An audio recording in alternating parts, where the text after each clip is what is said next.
Hello everyone, welcome to our YouTube Gyan 0 kilometre channel.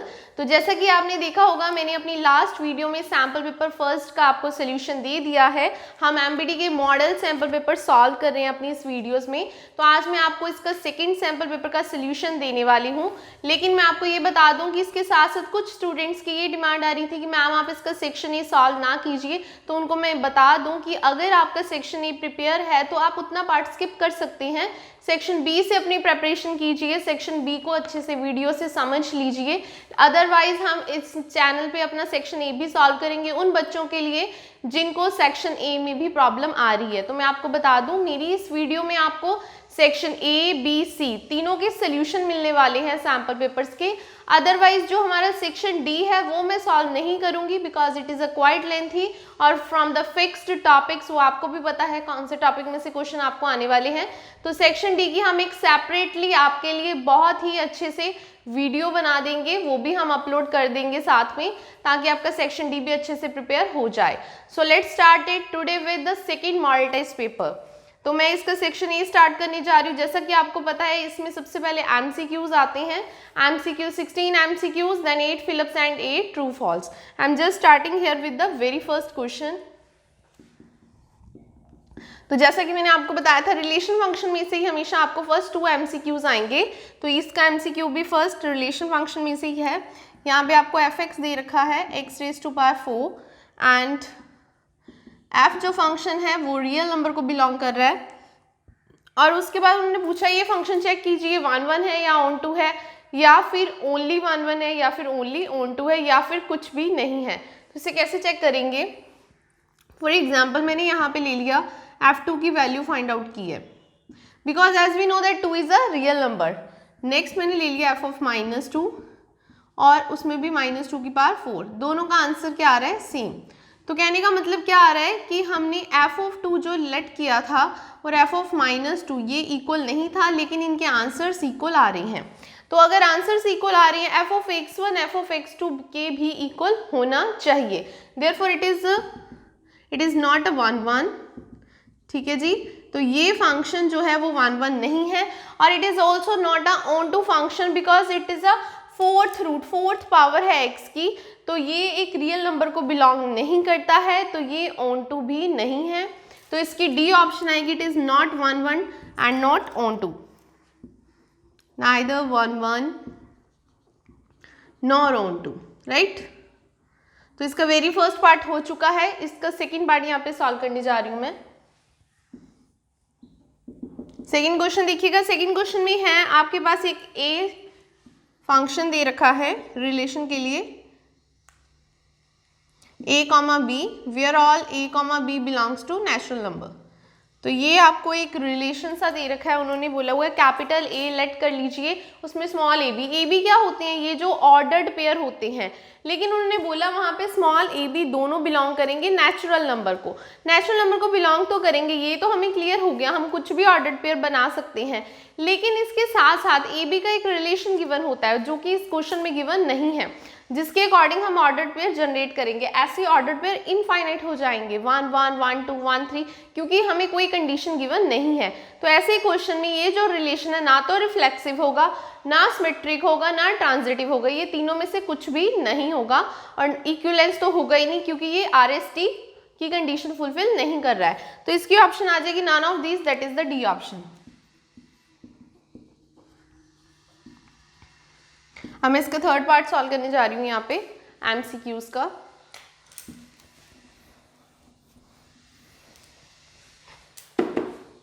थोड़ा fast करेंगे। Third question है principal value of cos inverse cos 4π/3। अगर आपने मेरा लास्ट सैंपल पेपर देखा है तो आपको ये क्वेश्चन आ गया होगा कि इसे कैसे सॉल्व करना है। cos 4π को हम क्या लिख सकते हैं? π + π/3। So cos 180 plus theta, as we know that it lies in the third quadrant, और थर्ड क्वाड्रेंट में cos क्या होता है? नेगेटिव। तो इसको हम कैसे लिख सकते हैं? वी नो दैट, हमें पता है एक फॉर्मूला होता है हमारे पास cos inverse minus cos inverse minus x का, which is equal to pi minus cos inverse x, right. ये फॉर्मूला होता है। तो इसको जब इसके साथ आप कंपेयर करोगे, x की वैल्यू क्या आ रही है cos π/3, तो ये मैं फॉर्मूला अप्लाई कर रही हूँ। x की वैल्यू थी cos π/3, यहाँ पे फिल कर दी मैंने, सो इट बिकम्स 2π/3। तो इसका आंसर आ चुका है 2π/3। You can see it is a B option which is the right option. Now I am just going to solve here it's fourth part. इसका फोर्थ पार्ट सॉल्व करने जा रही हूं मैं।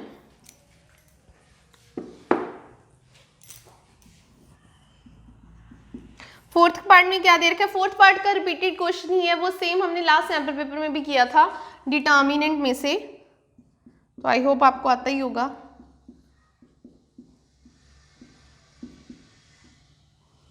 Then find the value of x। अगर ये determinants equal है, x की वैल्यू निकालिए। आपको पता है डिटर्मिनेंट क्रॉस मल्टीप्लिकेशन से सॉल्व होते हैं। So it is this, like into is equal to 0, so x is plus minus x, right? So it is again a B option. You can mark it on. Now I am just going to solve here its fifth part. Fifth part solve करते हैं। Fifth part पिछले sample paper से थोड़ा सा different है। Section A का हम first question कर रहे हैं, उसका fifth part.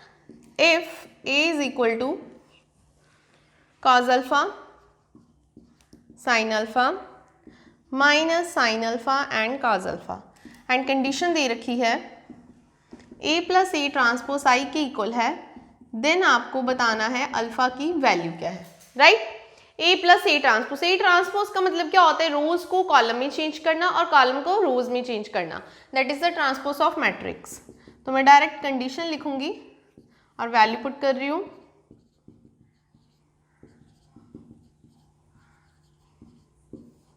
Plus A transpose का मतलब होता है रोज को कॉलम में चेंज करना,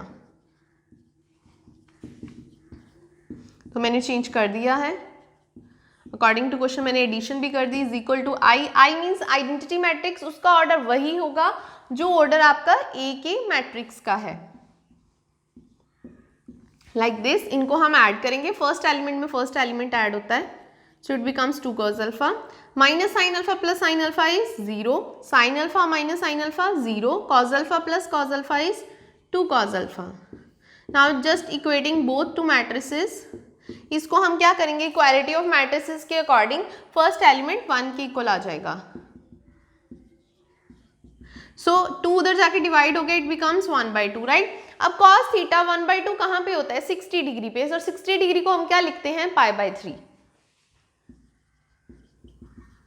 cos π/3, cos cancel, therefore alpha is equal to π/3। This is your answer. Alpha का आंसर कितना आ चुका है, π/3। आप देख सकते हैं it is a B option, you can mark it on. Now I am just going to solve it sixth part. Sixth part continuity में से है। Again it is a very easy, सारे क्वेश्चन बहुत ही इजी हैं, but आपको समझने की जरूरत है। ज़्यादा टाइम वेस्ट नहीं करूंगी। उन्होंने बोला हुआ एक एफ एक्स दे रखा है, it is a continuous at x equal to 0, then find the value of K. Continuous अगर फंक्शन हो तो उसकी कंडीशन क्या होती है, 0 बोला था मैंने, ऐसे लिख दिया, राइट? ऐसे लिख सकते हैं, because since function is continuous at x equal to 0। F x क्या है हमारे पास, sine x by x limit x tend to 0, और एफ ऑफ 0 की वैल्यू भी आपके पास क्वेश्चन में दे रखी है, दैट इज k-1। और ये जो मैं आपको क्वेश्चन सॉल्व करवा रही हूँ, इनके क्वेश्चंस आपको आराम से मिल जाएंगे, डिस्क्रिप्शन में लिंक दे दिया जाएगा, वहां से आप क्वेश्चन पेपर इसका डाउनलोड कर सकते हैं, right? So sine x by x क्या होता है, 1, ये 1 उधर शिफ्ट हो गया, या फिर हम इस 1 को इधर शिफ्ट कर देते हैं, सो ये आ गया k is equal to 2, right? This is the answer. So it is the A option, you can mark it on. हमने फर्स्ट 6 पार्ट कर लिए हैं। Now I am just going to solve here 7th part.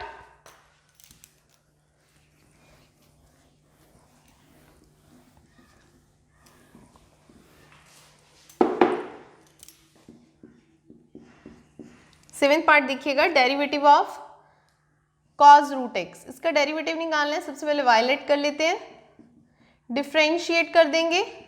So as we know that cos का derivative क्या होता है, minus sine root x, लेकिन root x का दोबारा से होगा, तो रूट का मतलब क्या है, x की पावर 1/2। डेरिवेटिव पावर की कैसे होती है, पावर आगे आ जाती है, एक पावर कम हो जाती है।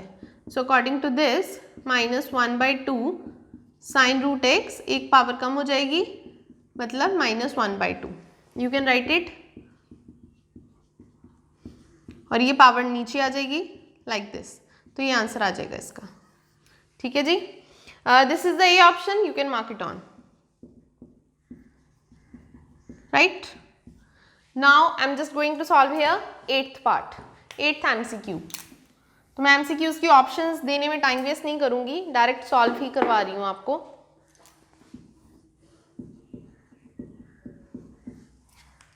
It's 8th part is slope of normal to the curve. हमें स्लोप निकालनी है, हमारे पास x और y की वैल्यू गिवन है, वो मैं लिख रही हूँ यहाँ पे a cos cube theta and y is a sin cube theta, और थीटा भी दे रखा है π/4। हमें स्लोप ऑफ नॉर्मल निकालनी है।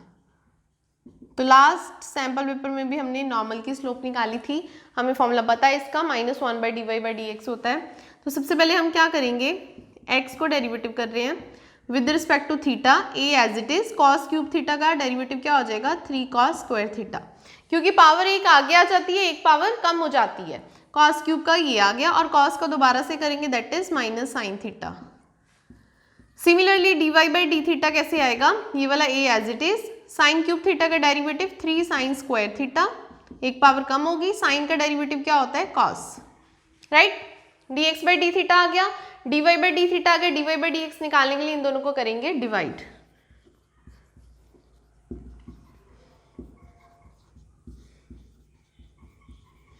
तो मैं यहाँ पे डिवाइड करने जा रही हूँ, 3a sin square theta cos theta, ये आ गया y का, और ये आ गया 3a cos square theta minus sine theta. Right, 3a cancel, इसका स्क्वायर इसके साथ, ये इसके साथ, तो sine by cos with negative sine. So answer आ गया आपका minus tangent theta. This is your dy/dx। अभी हमें स्लोप निकालनी है इसकी, ध्यान से देखिएगा। तो मैं इस तरह सॉल्व कर रही हूँ स्लोप। अभी हमने dy/dx निकाली है।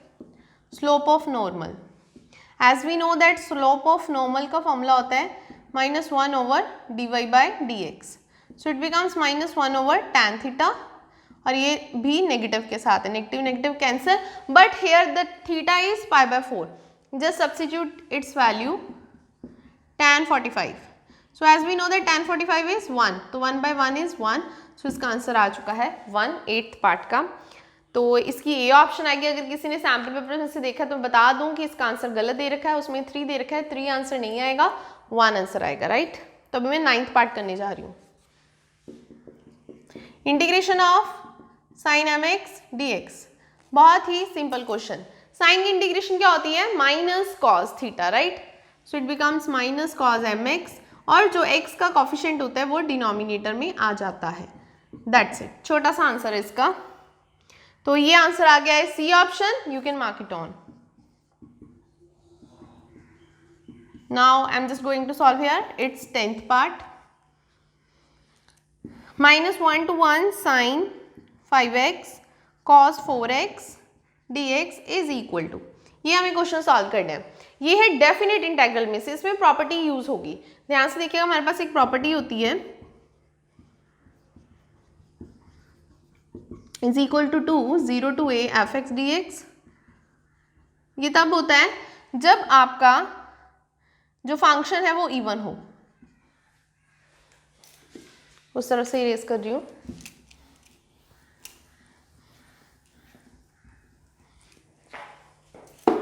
ये कंडीशन होती है व्हेन fx इज इवन, और इसका ही आंसर 0 होता है जब आपका फंक्शन क्या हो, ओड।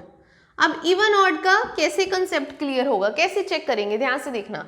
ये जो आपका फंक्शन है ना, इस फंक्शन के x को रिप्लेस कर दीजिए विद नेगेटिव x। अगर तो आंसर नेगेटिव में आ गया तो दैट मीन्स फंक्शन ऑड है, अगर आंसर पॉजिटिव में आ गया तो फंक्शन इवन है। इवन की बात होती है f ऑफ माइनस एक्स भी fx के इक्वल आता है, और ऑड में ये होता है f of minus x minus fx के इक्वल आता है। ये कंडीशन होती है। अभी चेक करेंगे यहाँ पे,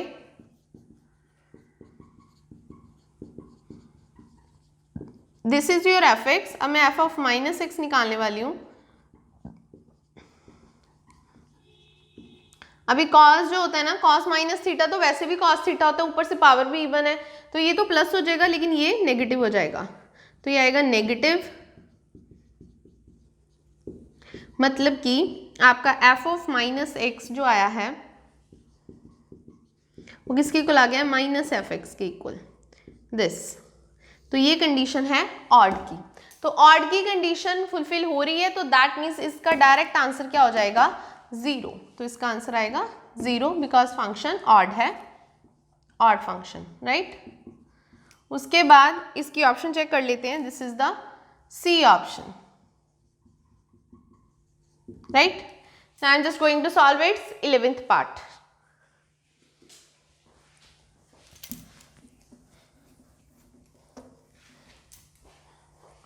इलेवेंथ एमसीक्यूज करने वाले हैं हम। 11th एमसीक्यूज देखिए, डिग्री निकालनी है हमें इस क्वेश्चन में, is equal to 0। Find the degree of this differential equation. अगर कोई क्वेश्चन ऐसा आ जाता है जिसमें लॉग, साइन या फिर एक्सपोनेंशियल फंक्शन आ जाता है, उसकी डिग्री ऑलवेज नॉट डिफाइंड होती है, ऑर्डर फाइंड आउट हो जाता है। लेकिन इसका अगर ऑर्डर कहते तो हमने बता देना था इसका थर्ड ऑर्डर है, क्योंकि थर्ड ऑर्डर डेरिवेटिव हाईएस्ट है इस डिफरेंशियल इक्वेशन में, राइट। लेकिन इसमें उन्होंने क्या पूछा है, डिग्री पूछी है, तो इसकी डिग्री आएगी not defined because the exponential function is present here. अगर साइन, कॉज और एक्सपोनेंशियल कोई फंक्शंस होते हैं तो उस इक्वेशन में डिग्री कभी भी डिफाइन नहीं होती, तो आप लिखोगे degree is not defined,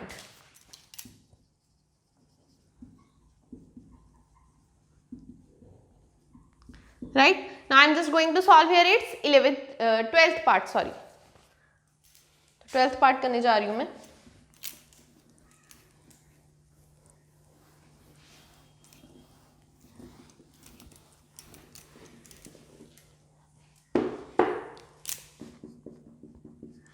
twelfth part देखिए क्या है, उसमें आपको एंगल निकालना है बिटवीन द वेक्टर्स।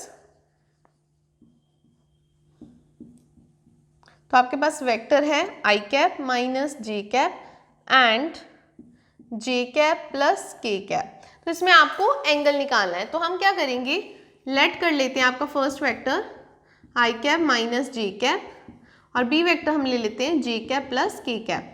एंगल निकालने का फॉर्मूला क्या होता है, आपको पता है डॉट प्रोडक्ट क्या होता है, A dot B is A B cos theta, right. तो फिर एंगल क्या हो जाएगा, ए डॉट बी, उसके नीचे उसका मैग्नीट्यूड। तो ये फॉर्मूला आपने बस याद रखना है, क्योंकि वो होता है A dot B A B cos theta इस तरफ, तो बस वही फॉर्मूला मैंने थोड़ा चेंज करके लिखा है। तो यही फॉर्मूला अप्लाई करेंगे, डॉट प्रोडक्ट मतलब इसे इन दोनों का डॉट कर देते हैं, नीचे दोनों का मैग्नीट्यूड, ये क्या आ जाएगा 1 का स्क्वायर प्लस माइनस 1 का स्क्वायर डॉट मतलब मल्टीप्लाई, फिर इसका भी क्या आएगा 1 का स्क्वायर प्लस 1 का स्क्वायर।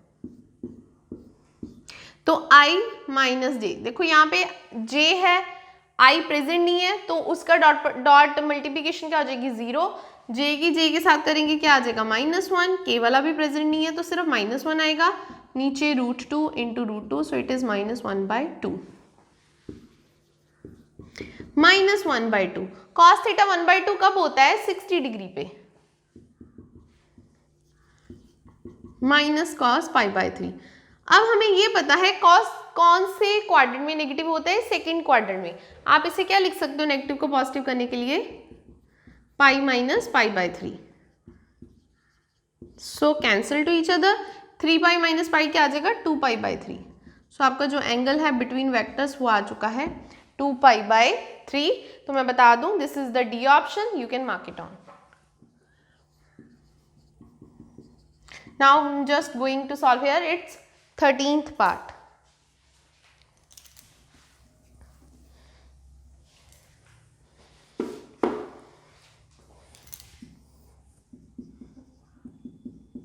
थर्टीन पार्ट देखिएगा, 13th पार्ट में क्या है, आई cap, J cap and K cap are usually 3 perpendicular unit vectors हैं। देन हमें एक एक्सप्रेशन दे रखा है, उसकी वैल्यू निकालनी है। ध्यान से समझना ये question, i dot j cross k plus j dot i cross k, उसके बाद है प्लस के डॉट आई क्रॉस जे। अब मैं बता दूं इनको सॉल्व कैसे करते हैं। देखिए अगर डॉट प्रोडक्ट हो, सेम वेक्टर्स का डॉट प्रोडक्ट हो, वो ऑलवेज 1 होता है। लेकिन अगर क्रॉस प्रोडक्ट आ जाता है, आई क्रॉस आई आ जाता है, जे क्रॉस जे आ जाता है, वो क्या हो जाता है 0। तो इसलिए इसे कैसे सॉल्व करना है, एक आपने ये क्लॉकवाइज डायरेक्शन याद रखनी है, आई जे के, ये याद रखना है। अब देखिए यहाँ पे क्या है, जे क्रॉस के, बिल्कुल क्लॉकवाइज डायरेक्शन जा रहा है, जे क्रॉस के, कौन सा बच गया आई। तो इसका जो आंसर है जे क्रॉस के का, उसका आंसर आ जाएगा आई कैप, और बाहर भी आई कैप है, प्लस नेक्स्ट है आई क्रॉस के, एक क्लॉकवाइज डायरेक्शन में ही है, डायरेक्शन चेंज नहीं हुई है, कौन सा वेक्टर बच गया जे, वो आ जाएगा यहाँ पे। नेक्स्ट है आई क्रॉस जे, आई क्रॉस जे, तो यहाँ पे क्या आ जाएगा के। अभी मैंने आपको बताया जब सेम वेक्टर का डॉट प्रोडक्ट होता है वो क्या होता है 1। आप कहने को आपको उसको ऐसे भी लिख सकते हो, मैग्नीट्यूड का स्क्वायर, और उन्होंने बोला हुआ it is a unit vector, so its answer is 3 and the option is D, right? D option, which is the right option, you can mark it on. Now I am just going to here solve its 14th part.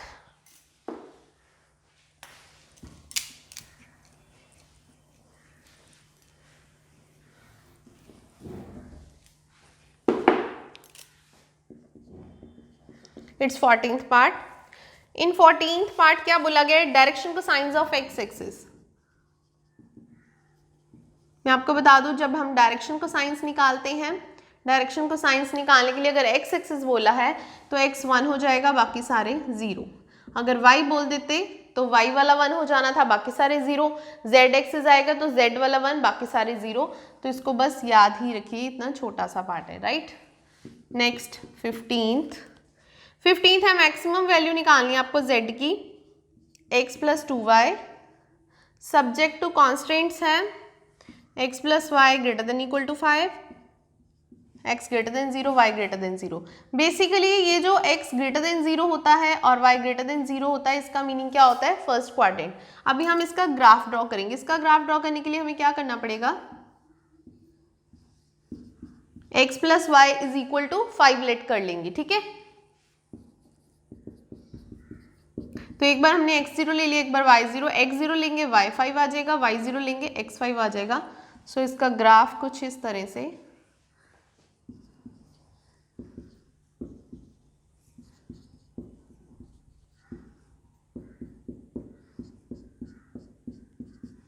तो यहाँ पे ये वाले 2 points हमें मिल गए हैं, तो ये इसका ग्राफ बन गया।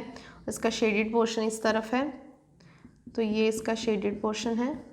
तो इसके कॉर्नर पॉइंट एक ये वाला है, एक ये वाला और ये वाला, 3 कॉर्नर पॉइंट्स हो चुके हैं हमारे पास।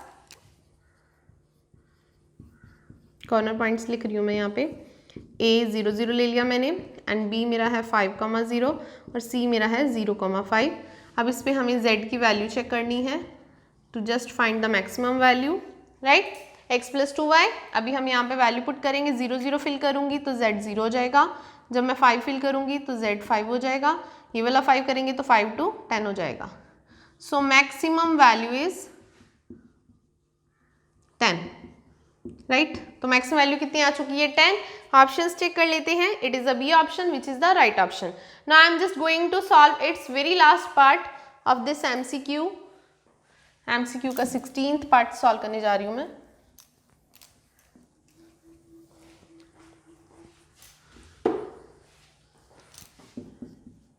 एमसीक्यूज जो स्टूडेंट्स का कहना है इन्हें स्किप कर दीजिए, मैं उनके लिए बता दूं कि एमसीक्यूज आपके बेस को स्ट्रॉन्ग करते हैं, कंसेप्ट को अच्छे से क्लियर करते हैं, तो इसे स्किप ना कीजिए, इससे आपका पूरा का पूरा सिलेबस रिवाइज होता है बच्चे, ठीक है जी, remember it.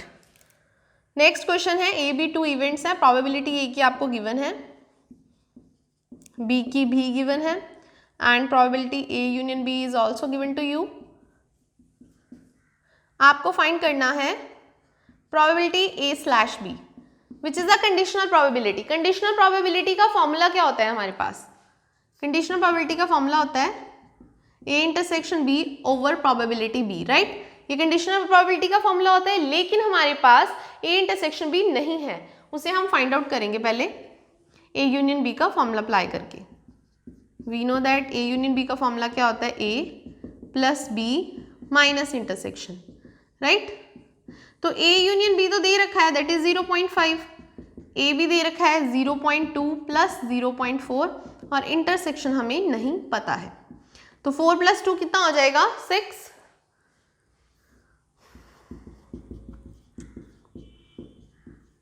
A intersection B, right. इसको आप दूसरी तरफ ले जाइए, इसे इस तरफ ले आइए, तो आपके पास 0.2 0.4 ये ऐड हो गया, 4 to 6 हो गया। ए यूनियन बी आपको ऑलरेडी आपके पास था 0.5, तो मैंने क्या किया, अब इसको सब्ट्रैक्ट कर देंगे तो क्या आ जाएगा 0.1, दिस इज 0.1, राइट। तो यहाँ पे हम अगर वैल्यू पुट करेंगे इंटरसेक्शन बी की, तो ये क्या आ जाएगी 0.1 ओवर बी कितना है 0.4, तो ये आ गया 0.1/0.4, decimal decimal cut, you can cut it, और 1/4 आंसर आ गया इसका। 1/4 को आप क्या लिख सकते हो 0.25, तो आप अपनी ऑप्शंस चेक कर सकते हैं, it is the B option, 0.25 इसका आंसर आ चुका है, this is the B option. तो हमने 1 मार्क्स के सारे एमसीक्यूज कर लिए हैं, 16 के 16 एमसीक्यूज आप देख सकते हैं, मुझे अप्रॉक्स 25 मिनट्स लगे होंगे 16 के लिए, हमें सिर्फ 16 मिनट्स ही देने हैं, वो इसलिए क्योंकि मैं आपको समझा भी रही हूँ, साथ साथ में सॉल्व कर रही हूँ। अगर अदरवाइज आपकी जब प्रैक्टिस हो जाएगी तो 15 to 16 मिनट्स आप एमसीक्यू सॉल्व कर सकते हो। अभी हम करते हैं इसका next question, that is fill-ups. Question number first हमारा कंप्लीट हो चुका है, क्वेश्चन नंबर 2 करने जा रही हूँ फिलअप्स, जो कि 8 फिलअप्स आएंगे आपको, एंड क्वेश्चन नंबर 3 है जिसमें 8 ट्रू फॉल्स। अभी हम फिलअप्स एंड ट्रू फॉल्स करेंगे। Question number 2 and it's very first part, है tan इनवर्स 1 इज, बहुत ईजी क्वेश्चन है, तो इससे ज़्यादा डिटेल में नहीं जाऊंगी क्योंकि हमें पता है tan 1 कब होता है 45 पे, just simply fill pi/4. Its second part, if A is a skew symmetric matrix of order 3, अगर A skew symmetric matrix है then A क्या होगा skew symmetric matrix। अगर वो skew symmetric matrix है उसकी कंडीशन क्या होती है कि A ट्रांसपोज किसके इक्वल हो जाएगा -A के इक्वल हो जाएगा। तो A ट्रांसपोज -A के इक्वल तभी हो सकता है जब A क्या होगा 0 मैट्रिक्स। देन उन्होंने पूछा है देन A इज, तो A की वैल्यू क्या आएगी that is 0, right. Now it's third part है आपके पास, कंडीशन दे रखी है 1 2 2 1 x y 5 4, ऐसे आपको क्वेश्चन दे रखा है, आपको निकालना है वैल्यू ऑफ y इज। तो क्या करते हैं, ये मैट्रिक्स मल्टीप्लिकेशन है, इसको इस ऐसे मल्टीप्लिकेशन की जाती है, तो क्या आएगा x + 2y = 5, जस्ट इक्वेट भी कर दिया मैंने। फिर इसको जब इससे करोगे क्या आएगा 2x + y = 4। अब हमें यहाँ से x y की वैल्यू निकालनी है, उसके मतलब क्या है, ये दो इक्वेशन सॉल्व करनी है, इसे मैं 2 से मल्टीप्लाई कर दूंगी, सो it becomes 2x + 4y = 10, and यहाँ पे बिल्कुल एज इट इज ही रहेगा 4, राइट। मैंने इनको सब्ट्रैक्ट कर दिया, ये मेरा कट हो गया, 4y में से y माइनस करेंगे क्या आएगा 3y, 10 में से 4 करोगे आएगा 6, 3 इसके साथ कट गया, सो y की वैल्यू कितनी आ गई 2। उन्होंने बोला था यहाँ पे then value of y is,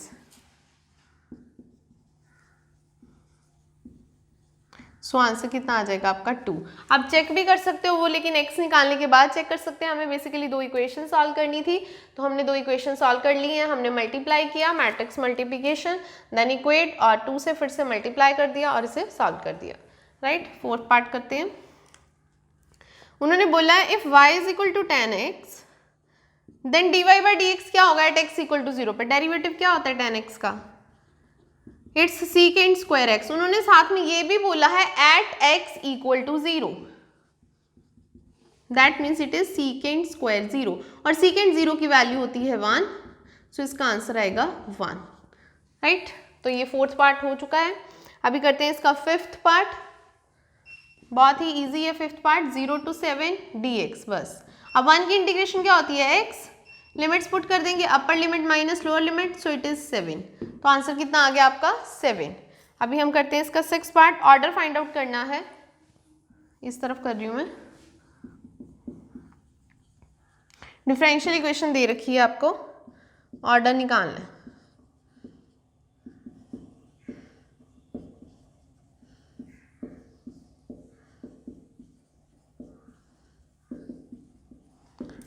this. तो इस इक्वेशन में ऑर्डर क्या है, हाईएस्ट ऑर्डर डेरिवेटिव क्या है 3, तो इसका ऑर्डर कितना हो जाएगा 3, राइट।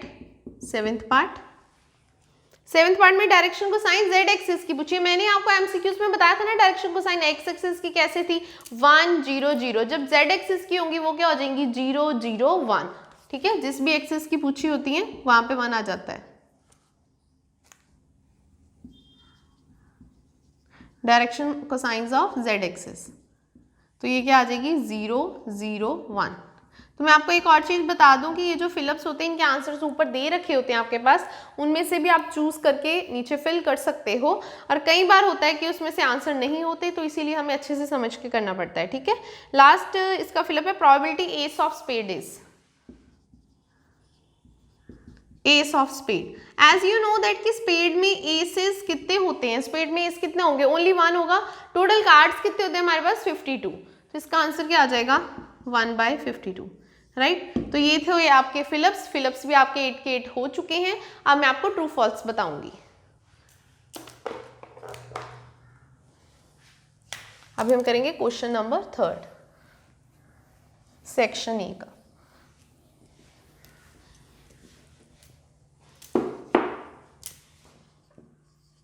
क्वेश्चन नंबर 3 में देखिए, इट इज ट्रू फॉल्स। तो वेरी फर्स्ट पार्ट जो है, वेरी फर्स्ट पार्ट में थोड़ी सी इन्होंने प्रॉब्लम कर दी है। लाइक उन्होंने एक एक्सप्रेशन दे रखा है x minus y plus z की वैल्यू इज दी नहीं हुई है, तो मतलब ऐसे फिल इन द ब्लैंक्स है, वैसे वहां पे 1 आएगा तो वो हमें चेक करना है ट्रू है कि फॉल्स है, ठीक है। तो मैं बता दूं कैसे करना है।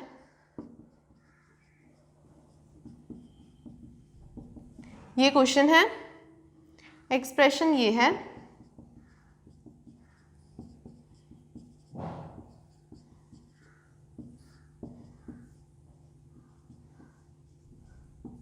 वहां पे आएगा इज 1, तो आपको चेक करना है ट्रू है कि फॉल्स है। ट्रू आएगा लेकिन चेक तो करना पड़ेगा ना। तो इसका मतलब है फर्स्ट इक्वेशन किसके इक्वल आ गई 9 के, और सेकंड वाली 5 के। तो मैं फर्स्ट और सेकंड को सॉल्व कर रही हूँ, जस्ट इक्वालिटी ऑफ मैट्रिसेस। मैंने सब्ट्रैक्ट किया, ये मेरा कट गया, और y मेरा कितना आ गया 4, y निकल चुका है। लास्ट एक्सप्रेशन से क्या पता चला, y plus Z is 7, y 4 यहाँ फिल कर दिया, इसको उधर ले जाएंगे, z कितना हो गया 3, z भी पता लग गया हमें। अब फर्स्ट एक्सप्रेशन से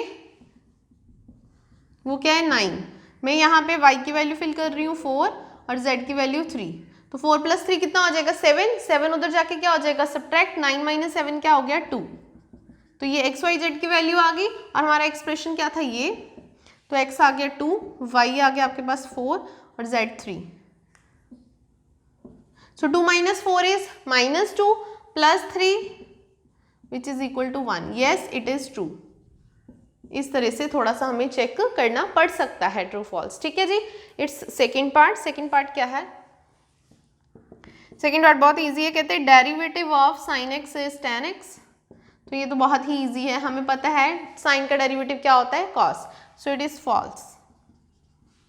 सो it's third part. Third part में x दे रखा है 2at² एंड y दिया है 84, और उन्होंने बोला है dy/dx t²। अब चेक करेंगे, दोनों का डेरिवेटिव करके ही चेक कर सकते हैं, अदरवाइज तो हमें इसका क्लियर नहीं होगा। तो मैं यहाँ पे सॉल्व कर रही हूँ डेरिवेटिव। dx/dt क्या आ जाएगा, 2a कांस्टेंट है, t² का डेरिवेटिव क्या होता है 2t, मल्टीप्लाई करके क्या आ गया 4at, राइट। तो दूसरी तरफ dy/dt की अगर बात करूँ तो उसमें भी a कांस्टेंट है, t की पावर 4 का डेरिवेटिव क्या होगा 4 आगे आ जाएगा, एक पावर कम हो जाएगी, राइट। तो इन दोनों को डिवाइड करके हमारे पास dy/dx आता है। तो dy/dx निकालने के लिए ये क्या आ जाएगा 4at³ और डिनोमिनेटर में 4at, 4a कैंसिल, ये इसके साथ कैंसिल, ये क्या आ गया t²। Yes it is true. तो ये तो चेक करने ही पड़ेंगे, राइट। नेक्स्ट ट्रू फॉल्स करते हैं। ये हमने 3 ट्रू फॉल्स कर लिए हैं। नाउ फोर्थ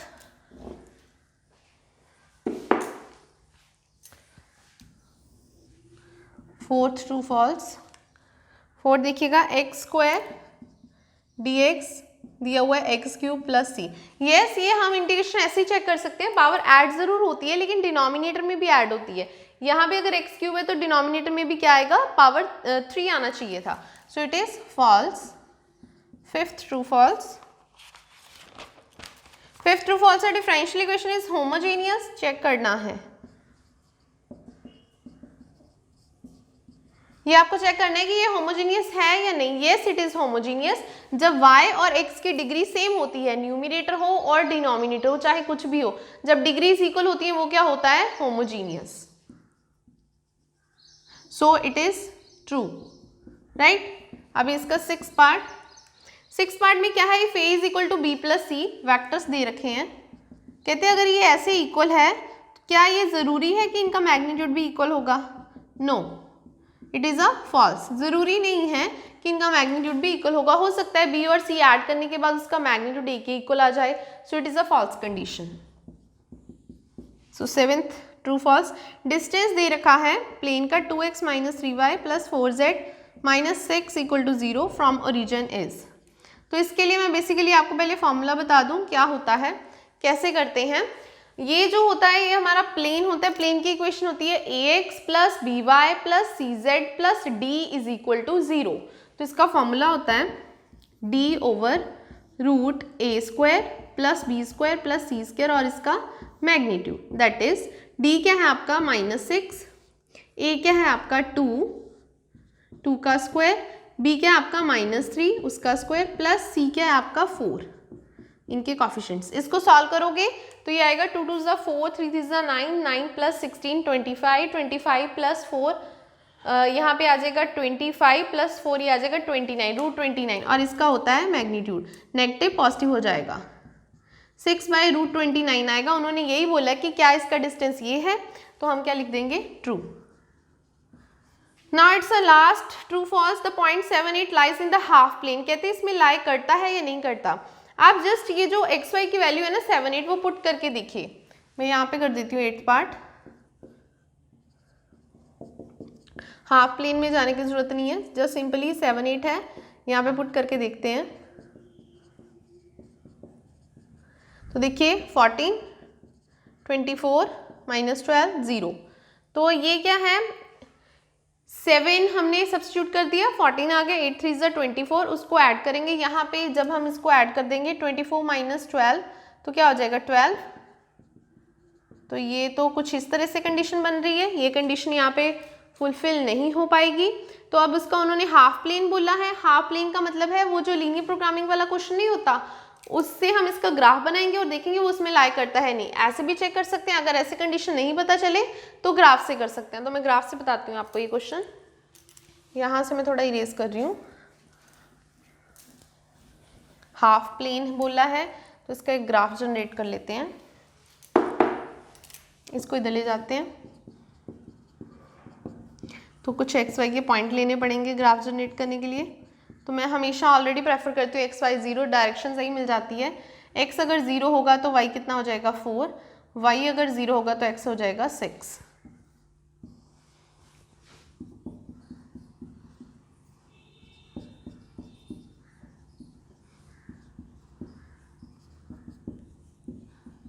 राइट, तो 0 4 बोला उन्होंने, एक पॉइंट ये वाला है और दूसरा पॉइंट ये वाला है, क्योंकि लीनियर प्रोग्रामिंग का ही बन रहा है, हाफ प्लेन उन्होंने बोला है।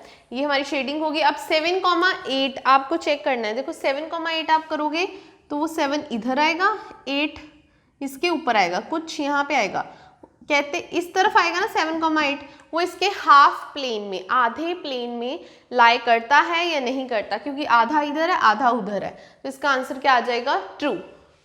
तो ये थे आपके फिलअप्स, ये आ जाएगा ट्रू। अभी हम इसके करते हैं आपके 2 मार्क्स वाले क्वेश्चन स्टार्ट करते हैं, that is the section B start करते हैं। सेक्शन ए हमारा कंप्लीट हो चुका है। अभी मैं आपको सेक्शन बी के जो हमारे पास क्वेश्चन दे रखे हैं, 5 क्वेश्चन ही होते हैं और 2 क्वेश्चन में चॉइस आती है, वो सारे क्वेश्चन हम 1 बाय 1 सॉल्व करते हैं सेक्शन बी के। ओके,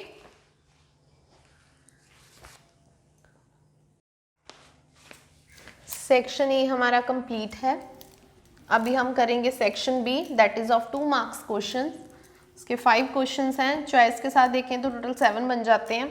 तो वो सभी क्वेश्चन के सोल्यूशन जो है मैं आपको 1 बाय 1 यहाँ पे सॉल्व करने वाली हूँ, सो ध्यान से देखिएगा।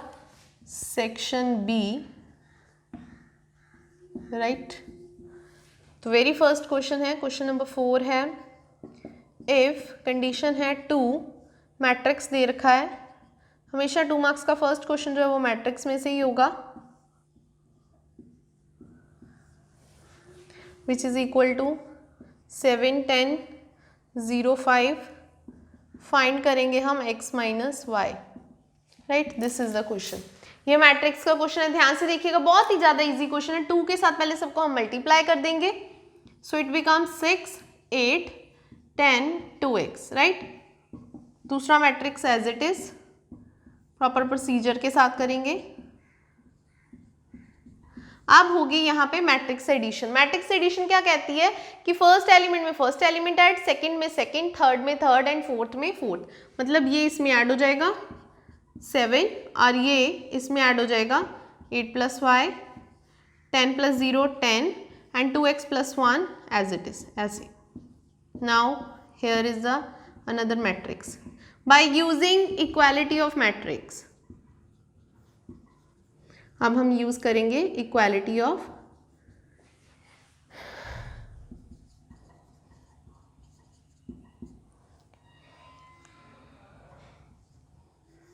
Matrices, right. 7 = 7 आ गया, वो तो ओके है। 8 + y = 0, so taking 8 on this side, so y is -8। y का आंसर आ चुका है। 10 = 10, it is okay. Now 2x + 1 = 5, taking 1 on this side, it becomes 5 - 1 क्या हो गया 4। 2 को उधर ले जाके क्या करेंगे divide, so it is 2। x 2 आ चुका है एंड y -8 आ चुका है। हमें क्या निकालना है x minus y, x 2 and y is -8, so it is 10 here. So this is the answer for the very first question for the 2 marks question, right. अभी हम करते हैं इसका सेकेंड क्वेश्चन। ध्यान से देखिएगा, जो मैंने आपको पिछले सैम्पल पेपर में बताया था उसमें इंटरवल्स फाइंड करने थे इंक्रीजिंग के लिए। अभी क्वेश्चन आ गया है स्ट्रिक्टली इंक्रीजिंग। दोनों में डिफरेंस होता है, ध्यान से समझिएगा ये क्वेश्चन। स्ट्रिक्टली इंक्रीजिंग का question number 5।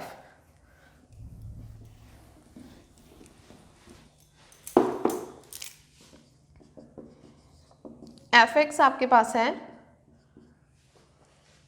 30 - 24x + 15x² - 2x³ interval निकालने हैं, इज स्ट्रिक्टली इंक्रीजिंग, राइट।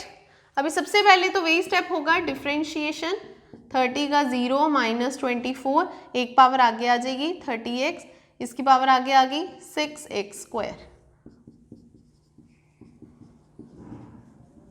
थोड़ा सा रीअरेंज कर सकते हैं इसे हम,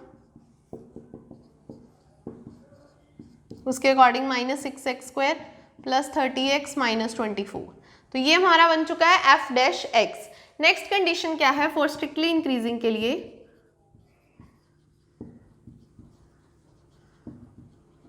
कि f'(x) क्या होगा <0। f'(x) क्या होगा <0। तो ये मैं इक्वेशन लिख रही हूँ यहाँ पे।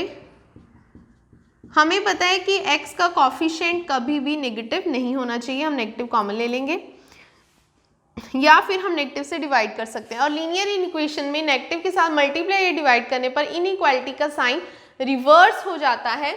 अगर लेस है तो ग्रेटर हो जाता है, ग्रेटर है तो लेस हो जाता है, राइट। तो मैं -6 कॉमन ले रही हूँ, कुछ इस तरह से। नेगेटिव जब इस तरफ जाएगा तो हमारी इनइक्वालिटी का साइन चेंज हो जाएगा, मतलब कि x² -6 के साथ डिवाइड कर रहे हैं, एक तरह से आप ये भी कह सकते हो, डिवाइड बोथ साइड्स बाय -6। जब नेगेटिव के साथ डिवाइड या मल्टीप्लाई करते हैं इनइक्वालिटी का साइन चेंज हो जाएगा। कैसे, ये था हमारा <0, ये बन जाएगा <0। अब इसके फैक्टर्स बना रहे हैं स्प्लिटिंग मेथड से। स्प्लिटिंग मेथड आपको पता होगा क्या होता है, तो ये मेरा आ गया दिस, ठीक है। अभी क्या करेंगे, एक फैक्टर <0 हो जाएगा, दैट इज, और जो फर्स्ट वाला फैक्टर है वो क्या हो जाएगा <0। मतलब x 4 से बड़ा, x 1 से छोटा। 4 से बड़ा होने का मतलब 4 से बड़ा कहाँ तक जाएगा, इन्फिनिटी तक, 4 to ∞, और छोटा मतलब -∞ to 1। तो आप इसका आंसर लिखोगे स्ट्रिक्टली इंक्रीजिंग इन इंटरवल क्या आएगा आपका x बिलोंग टू -∞ to 1, क्योंकि जब नंबर लाइन शुरू होती है वो नंबर लाइन शुरू होती है आपकी लेफ्ट साइड से राइट हैंड साइड तक, और लेफ्ट पे पहले नेगेटिव इन्फिनिटी आता है, बीच में हम लिखेंगे यूनियन 4 to ∞. तो this is the answer for this question.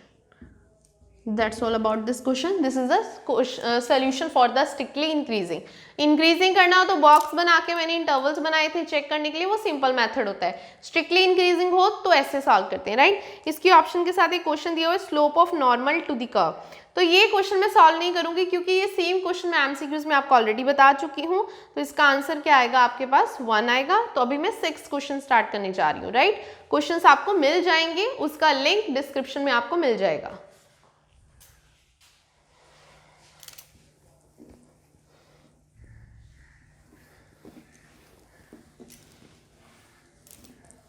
अभी हम करते हैं इसका 6th क्वेश्चन. 6th क्वेश्चन देखिएगा, ऐसा ही सेम क्वेश्चन पिछले सैम्पल पेपर में भी था, थोड़ी सी स्टेटमेंट चेंज है बस. हम क्या लिखते हैं ऐसे क्वेश्चन में, वी नो दैट, हमें पता है एक फॉर्मूला होता है Ex साथ में Fx प्लस f' हो और उसकी इंटीग्रेशन हो, तो उसका फॉर्मूला होता है Ex प्लस c, राइट. सो हम यहाँ पे लिखेंगे हेयर fx इज 1/x और f'(x).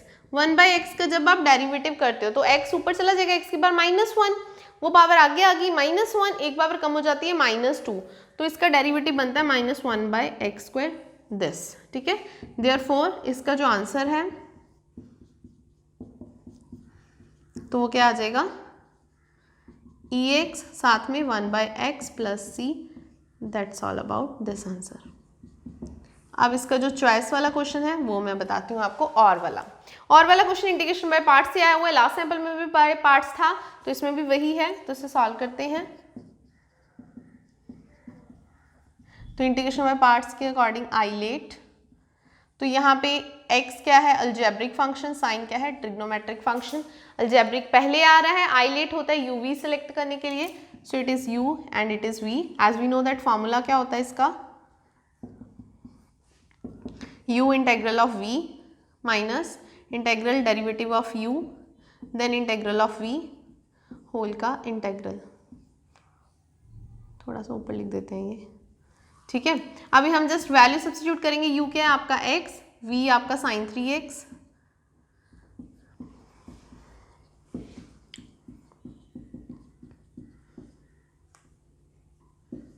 होल का इंटेग्रल, राइट. साइन की इंटीग्रेशन क्या होगी, माइनस कॉस है ना, और उसके साथ डिनोमिनेटर में उसका कॉफिशिएंट, और 1x का डेरिवेटिव क्या हो जाएगा 1, dx/dx इज 1.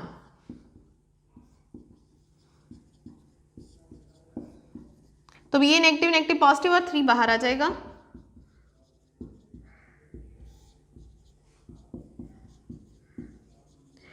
ये cos 3x की दोबारा से इंटीग्रेशन, cos की इंटीग्रेशन क्या होगी sin 3x और x का कोएफिशिएंट डिनोमिनेटर में.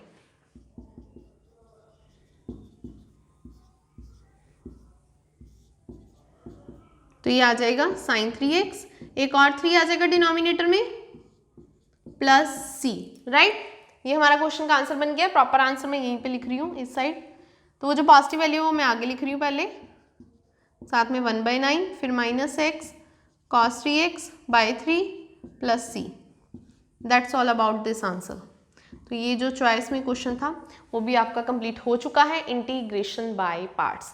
अभी हम करेंगे इसका 7th question, that is from the application of integral. Sorry,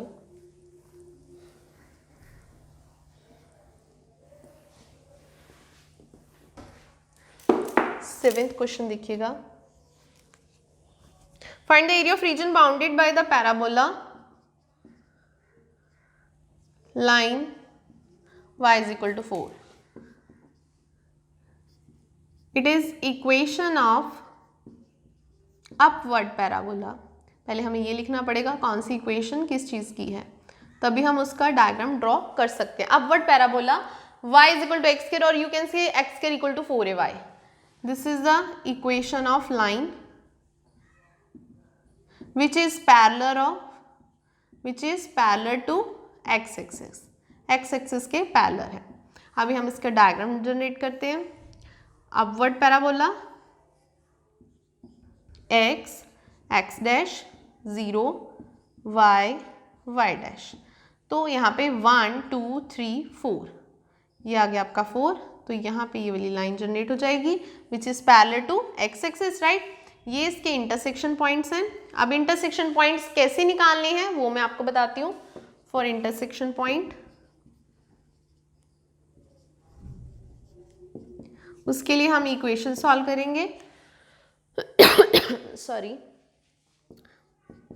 x square equal to y, this is equation number 1. Equation number 2, solve 1 and 2 here. हम y की वैल्यू को फर्स्ट इक्वेशन में सब्स्टिट्यूट कर देंगे. वो क्या आ जाएगा, 4 is equal to x square. अब एक्स स्क्वायर इधर हटा देना हो तो क्या हो जाएगा, स्क्वायर रूट. तो which is plus minus 2 is equal to x. So आपके जो इंटरसेक्शन पॉइंट्स हैं वो क्या आ चुके हैं, लिख रही हूँ मैं यहाँ पे.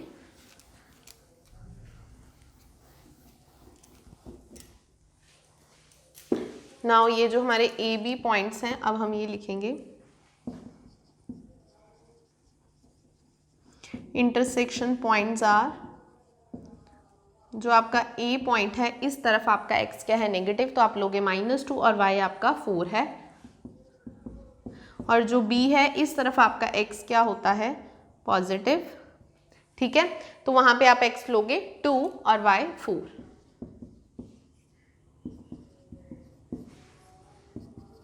Like this. This is the shaded area. अब आपने शेडेड एरिया कैसे फाइंड आउट करना है ये देखिएगा ध्यान से. शेडेड एरिया AOB, उसके लिए क्या करना पड़ेगा, AOB के लिए ये दोनों ही सिमिलर पार्ट है. हम हाफ पार्ट का निकाल कर उसे 2 से मल्टीप्लाई कर सकते हैं.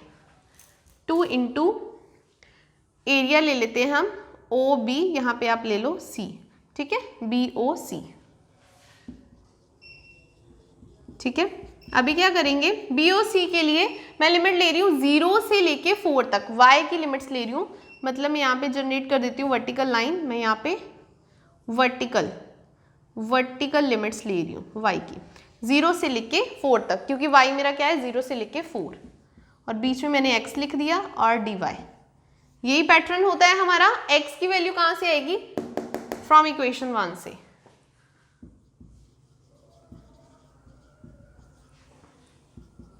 टू 0 to 4, x की वैल्यू क्या आ गई हमारी, यहाँ से स्क्वायर को हटा के इधर रूट कर देंगे, that is root y dy. तो क्या आ जाएगा, रूट y मतलब कि y की पावर 1/2, उसकी इंटीग्रेशन क्या हो जाएगी, y की पावर 3/2 ओवर 3/2, 0 to 4 लिमिट्स. तो ये ऊपर चला जाएगा 4/3, upper limit minus lower limit. कुछ इस तरह से. 0 को लिखने की जरूरत नहीं है, 4 की पावर 3/2 है, 4 को हम क्या लिख सकते हैं, 2 की पावर 2, बाहर 3/2. तो 2 और 2 कैंसिल. 2 की पावर कितनी होगी, 3, दैट इज 8. 8 4 द, यहाँ पे कर रही हूँ मैं, into 8, that is 32/3. 32/3 square units. ये आपका आंसर आ गया है एप्लीकेशन ऑफ इंटीग्रल वाले क्वेश्चन का. 32/3 स्क्वायर यूनिट्स जरूर लिखना है साथ में. ठीक है, तो ये क्यों लिखना है, क्योंकि ये एरिया के यूनिट्स होते हैं. Now I am just going to solve here 8th question. 8th के भी 2 पार्ट्स हैं, वो हम सॉल्व करेंगे. ये था आपका एप्लीकेशन ऑफ इंटीग्रल का क्वेश्चन, राइट. अभी हम करते हैं 8th question. 8th question vector में से है, उसके दोनों क्वेश्चंस वेक्टर में से हैं.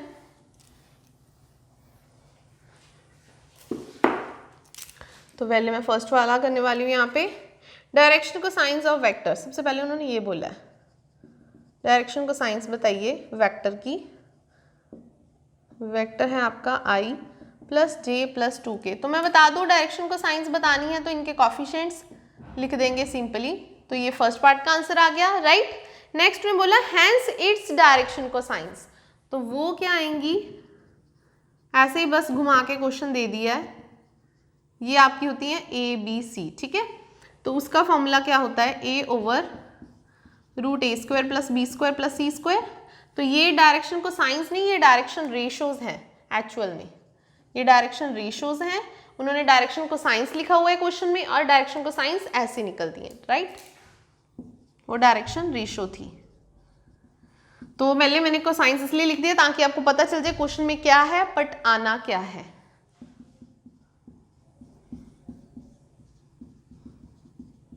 राइट अभी डायरेक्शन को साइंस देखिएगा, ए क्या है आपका 1 का स्क्वायर प्लस 1 का स्क्वायर प्लस -2 का स्क्वायर, देन अगेन 1,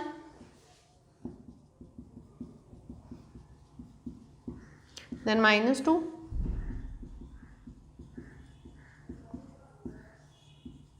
तो ये से सॉल्व करेंगे क्या आएगा, 1 का स्क्वायर प्लस 1 का स्क्वायर 2 और 2 का स्क्वायर क्या आएगा 4 plus 2 6 √6, next again 1 by √6, next again -2 by √6. So that's all about this question. तो ये था आपका वेक्टर का क्वेश्चन। अब इसके साथ चॉइस में भी क्वेश्चन है, वो भी वेक्टर का ही है, सॉल्व करते हैं। प्रोजेक्शन निकालनी है वेक्टर की। जब किसी वेक्टर की प्रोजेक्शन निकालनी है दूसरे वेक्टर के ऊपर, उसका फॉर्मूला क्या होता है वो बता दूं पहले आपको। Projection of a vector on b vector, अगर ऐसा आ जाए तो उसका फॉर्मूला होता है ए डॉट बी, जिसके ऊपर निकालनी हो उसका मैग्नीट्यूड डिनोमिनेटर में। अगर होती प्रोजेक्शन ऑफ बी ऑन ए तो आना था बी डॉट ए और डिनोमिनेटर में ए का मैग्नीट्यूड, ठीक है। अब बी का आएगा। अब इस क्वेश्चन में हम देखते हैं क्या गिवन है। वेक्टर्स गिवन है तो उसे लेट कर लेते हैं ए वेक्टर, और दूसरा वेक्टर गिवन है उसको मैंने ले लिया बी वेक्टर। बस अब ये क्या करना है, ए बी की वैल्यू को इसमें सब्स्टिट्यूट करना है और सॉल्व करना है। तो मैं इस तरफ सॉल्व करती हूँ।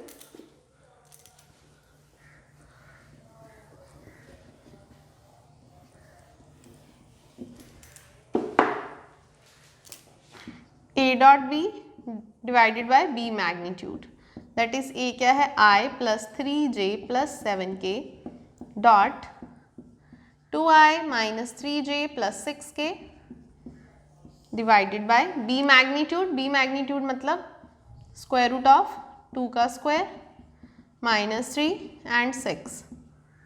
अभी क्या करेंगे, dot product I into i that is 2, 3 into 3 -9, 7 into 6 sorry 42, 4 9 36। तो कितना हो जाएगा डिनोमिनेटर में अगर हम देखें तो 36 plus 9 that is 45, 45 plus 4 49, root 49 आ रहा है। तो यहाँ पे आ गया हमारा 35, 35 बाई 7 दैट इज 5। तो इसका प्रोजेक्शन का आंसर कितना आ जाएगा 5। That's all about the 2 marks question. Section B is completed here. Now I am just going to solve here the section C. Section C 4 marks का है, बहुत ही इंपॉर्टेंट। उसमें 5 क्वेश्चंस आएंगे आपको, that is of 20 marks section C. बिल्कुल ध्यान से देखिएगा, उसमें भी आपको 2 क्वेश्चंस में चॉइस आती हैं, बाकी क्वेश्चन कंपल्सरी ही होते हैं। अभी हम करेंगे इसका सेक्शन सी।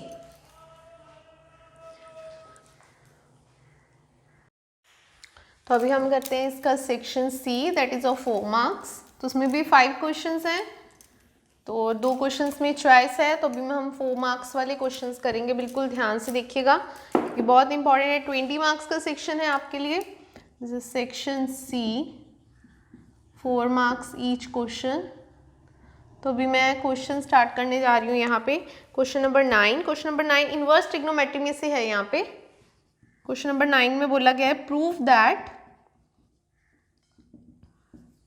प्रूफ करना है tan inverse 1/5 plus tan inverse 1/7 plus tan inverse 1/3 plus tan inverse 1/8 is equals to π/4। बिल्कुल ध्यान से देखिएगा क्वेश्चन कैसे करना है। सबसे पहले मैं यहाँ पे इसकी लेफ्ट हैंड साइड स्टार्ट करूंगी और उसके बाद मैंने पेयरिंग कर ली है 2 tan इनवर्स की, right. Because as we know that इसका हमारे पास फॉर्मूला होता है, तो हम यहाँ पे फॉर्मूला अप्लाई करेंगे। बिकॉज मैं यहाँ पे फॉर्मूला लिख रही हूँ tan inverse x plus tan inverse y का फॉर्मूला क्या होता है, tan inverse x plus y over 1 minus x y, right, यही फॉर्मूला होता है हमारे पास। तो according to this here x is 1/5 and y is 1/7.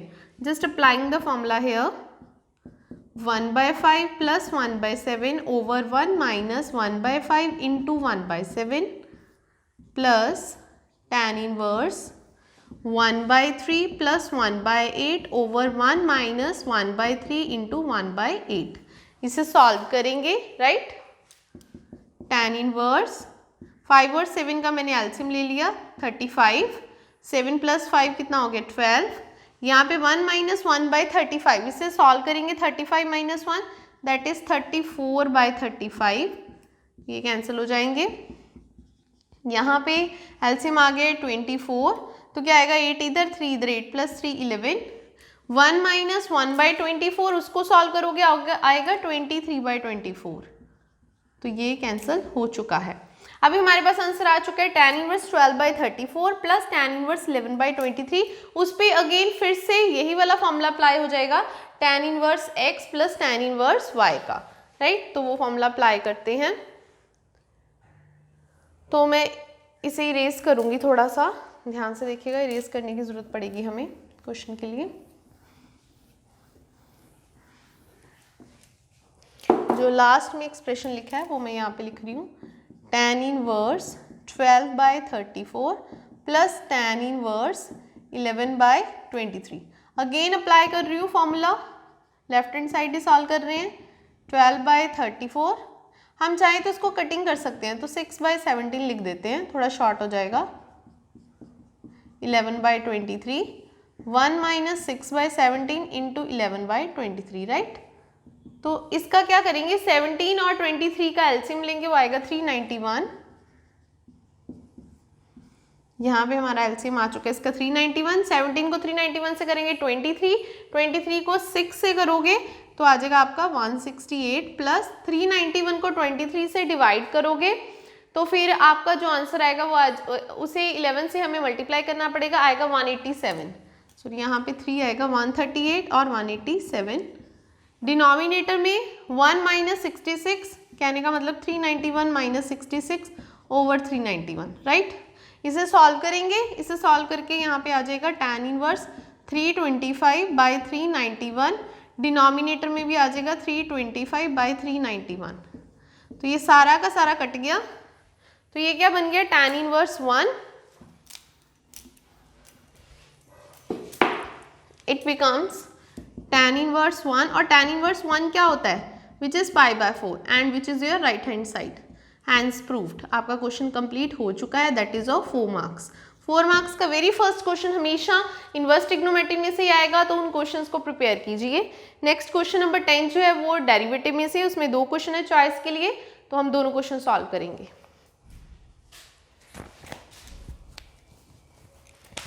Question number 11 करते हैं।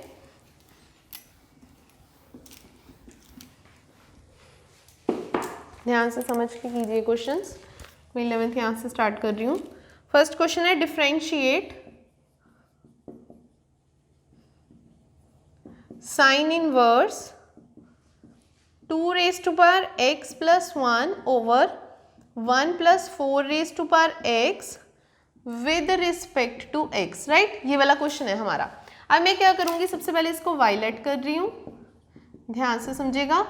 2⁻x + 1 है ना, जब बेस सेम हो पावर तभी ऐड होती है। मैं इसको जस्ट ओपन कर रही हूँ ऐसे सेपरेट, और मैंने 4 को ऐसे लिख दिया। 4 को हम लिख सकते हैं ना 2 का स्क्वायर, वो 2 की पावर 2x बन जाएगा, कुछ इस तरह से, ठीक है। तो ये मैंने क्या किया, सेपरेट 2⁻x 2⁻1, क्योंकि ऐड करके यही बनेगा, जस्ट स्प्लिटिंग किया और कुछ नहीं किया। अब मैं क्या करने वाली हूँ, यहाँ पे पुट 2⁻x को टेंजेंट थीटा, ठीक है, और थीटा निकालना हो तो वो क्या आ जाएगा, tangent inverse 2x which is equal to theta. अभी यहाँ पे सब्सटीट्यूशन होने लगी है, ध्यान से देखिएगा। 2⁻x को टेंजेंट थीटा किया, लेकिन 2 तो एज इट इज है। डिनोमिनेटर में 1 प्लस 2⁻x को tangent theta, so it becomes tan square theta, right. ये आ गया। एज वी नो दैट, हमें पता है फॉर्मूला होता है sin 2 थीटा का, because which is equal to 2 tan theta over 1 plus tan square theta. ये हमारे पास एक फॉर्मूला होता है, वो फॉर्मूले के अकॉर्डिंग यहाँ पे आ जाएगा sin 2 थीटा, तो इसीलिए हमने सब्सटीट्यूशन किया ताकि ये कैंसिल हो सके। तो ये हो गया आपका कैंसिल, तो क्या बन गया y is equal to 2 theta. Now back substitution हो जाएगी। थीटा क्या था हमारा, tan इनवर्स 2x। अभी हमें जस्ट इसकी क्या करनी है, डिफरेंशिएशन, क्योंकि उन्होंने हमें क्या निकालने को बोला है, डेरिवेटिव निकालने को बोला। अभी यहाँ पे तो जस्ट सिंप्लीफिकेशन थी, अब हम डेरिवेटिव करेंगे। 2 एज इट इज, y का derivative dy by d x. Tan inverse x का डेरिवेटिव क्या होता है, 1 over 1 plus x square. Tan inverse x का होता है 1 ओवर 1 प्लस एक्स स्क्वायर। सो ये आएगा 1 ओवर 1 प्लस x आपका क्या है, 2 रेज टू पावर x, उसका स्क्वायर आ गया। लेकिन अगर x हो तो वो तो यहीं पे स्टॉप हो जाता है, x की जगह कुछ और हो तो उसका अगेन डेरिवेटिव होता है 2 रेज टू पावर x, मतलब a raise to power x। 2 raise to power x का डेरिवेटिव होता है, यहाँ पे बता देती हूँ मैं आपको, a raise to power x का a raise to power x into log a, ये होता है डेरिवेटिव। वो अप्लाई करेंगे 2 ओवर 1 प्लस यहाँ पे 2 का स्क्वायर किया बन गया 4, और ये आ गया 2 raise to power x log 2। अभी अगर कंबाइन करना हो तो इनको कंबाइन कर सकते हैं, बेस से में पावर ऐड कर सकते हो। 2 raise to power x plus 1 dot log 2 over 1 plus 4 raise to power x, this is your dy by d x. That's all about this question. ये डिफरेंशिएशन में से मोस्ट इंपॉर्टेंट क्वेश्चन है, ध्यान से देखिएगा। मैंने प्रॉपरली एक एक स्टेप बाय स्टेप आपको बता दिया है, फॉर्मूलाज भी बता दिए कौन से यूज़ होंगे। आई होप आपको क्लियर हो चुका होगा। अभी मैं करने वाली हूँ, ये था हमारा question number 10, sorry question number 10 था। अब क्वेश्चन नंबर 10 का हम और के ऑप्शन में जो क्वेश्चन आ रखा है वो वाला सॉल्व करते हैं, राइट। वो हायर ऑर्डर डेरिवेटिव में से है तो डेरिवेटिव का ही है। चॉइस में जो क्वेश्चन है वो सॉल्व करने जा रही हूँ।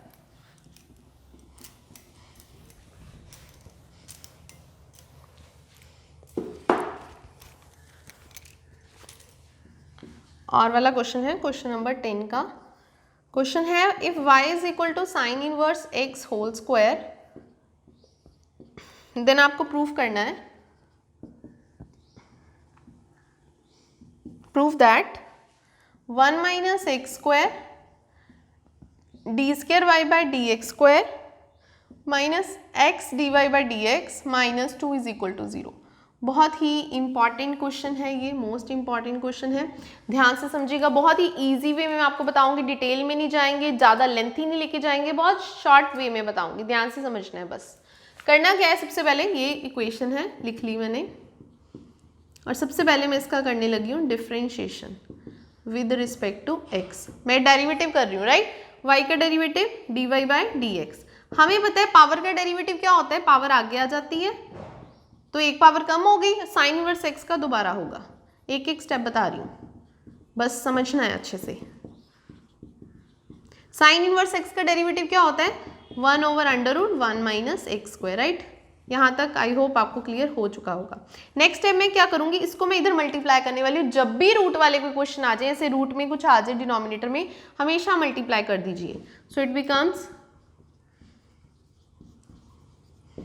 तो ये आ गया मेरा, यहाँ तक हो गया। आई होप आपको क्लियर होगा। यहाँ पे रूट है, अब रूट को हटाने के लिए क्या स्टेप करना पड़ेगा, स्क्वायरिंग बोथ साइड। मैंने अगेन डिफरेंशिएशन नहीं किया, मैंने अभी एक ही बार डिफरेंशिएशन किया है, रूट आ गया है तो इसलिए हम अगेन इसकी स्क्वायरिंग करेंगे। स्क्वायरिंग करने से इसका रूट हट जाएगा और यहाँ पे स्क्वायर आ जाएगा, इसका आ गया स्क्वायर, और 2 का स्क्वायर हो गया 4, और साइन इनवर्स x का भी क्या आ गया, स्क्वायर। अभी देखिए, जब भी ऐसा क्वेश्चन आए आप अपने क्वेश्चन को एक इक्वेशन नंबर 1 दे दीजिए, और dy बाई डी एक्स जो आपने सॉल्व किया है उसे आप इक्वेशन नंबर 2 दे दीजिए, क्योंकि नेक्स्ट स्टेप पे पिछली इक्वेशंस यूज होती जाती हैं, उससे क्वेश्चन इजी हो जाता है, ठीक है। तो मैं इसका क्या करने वाली हूँ, अब यहाँ पे साइन इनवर्स x का होल स्क्वायर, उसको हम y लिख सकते हैं बाय यूजिंग इक्वेशन नंबर 1। मैं यहाँ पे इक्वेशन 1 यूज करने वाली हूँ। देखिए बहुत सिंपल क्वेश्चन बन जाएगा ऐसे। It is y, sine inverse x square, sine inverse x square is y, ठीक है। अभी मैं इसका अगेन डिफरेंशिएशन करूंगी विद रिस्पेक्ट टू x। क्यों कर रही हूँ अगेन डिफरेंशिएशन, क्योंकि हमें प्रूफ दैट में डबल डेरिवेटिव की जरूरत है, ठीक है। अब जब डेरिवेटिव करेंगे तो यहाँ पे फॉर्मूला लगेगा u डॉट वी का, दैट इज प्रोडक्ट रूल। ये अलग फंक्शन है, अलग फंक्शन है। u डॉट वी क्या कहता है, u as it is v का डेरिवेटिव। जब हम इसका डेरिवेटिव करेंगे, इसकी पावर क्या आ जाएगी आगे, और dy बाई डी एक्स का दोबारा होगा, that is d square y by d x square, plus product rule लगा रही हूँ, ठीक है। फिर अब v एज इट इज, मतलब इसको एज इट इज, अब इसका डेरिवेटिव होगा, इसका जब डेरिवेटिव होगा 1 का 0 माइनस एक्स स्क्वायर का माइनस 2x, राइट। इस तरह 4 कांस्टेंट और y का derivative dy by d x. अभी मैं क्या करने वाली हूँ, ये जो मेरे पास लेफ्ट हैंड साइड में स्टेप है, इसमें 2 dy by d x common ले रही हूँ, ध्यान से देखना, 2 dy बाई डी एक्स। बच क्या गया 1 माइनस एक्स स्क्वायर, ये तो बाहर कॉमन चला गया, ये बच गया, यहाँ से भी 2 dy बाई डी एक्स चला गया और ये माइनस एक्स और एक dy बाई डी एक्स बच गया, bracket close, 4 dy by d x. ये dy by d x cut गया, 2 को इसके साथ कैंसिल कर दिया हमने, ये आ गया हमारा 2, राइट। अब इस 2 को हम इस तरफ मूव कर सकते हैं, क्यों करेंगे, अकॉर्डिंग टू क्वेश्चन। अब देखिए यहाँ पे क्या बन रहा है, मैं बस सिंपली इसी स्टेटमेंट को लिख रही हूँ, minus x dy by d x, और ये इधर 2 है, 2 इधर मूव हो गया, माइनस 2 इज इक्वल टू 0। ये चीज बन गई हमारी, ठीक है। यही हमें प्रूफ करना था, हेंस प्रूफ्ड। तो क्वेश्चन हमारा प्रूफ हो चुका है। आई होप आपको क्लियर हो गया होगा। मैंने बहुत ही सिंपल वे में आपको समझाने की कोशिश की है, स्टेप बाय स्टेप। अगर आप अच्छे से देखेंगे आपको ये क्वेश्चन क्लियर हो जाएगा, राइट। अभी मैं करने जा रही हूँ आपका question number 11। Question number 11 integration में से, और उसकी चॉइस में जो क्वेश्चन है वो डेफिनेट इंटीग्रल में से। अब ये 1 बाय 1 क्वेश्चन सॉल्व करते हैं।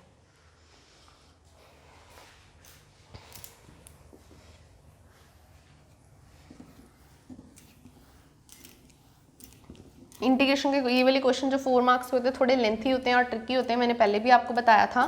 तो इसकी प्रिपरेशन बहुत ज़रूरी है, बिना प्रिपरेशन के आप ये क्वेश्चन सॉल्व नहीं कर सकते हो। सो वेरी फर्स्ट क्वेश्चन है इसका, इवैल्यूएट रूट। तो इस क्वेश्चन को करने का मेथड क्या होता है, वेरी फर्स्ट स्टेप बता रही हूँ।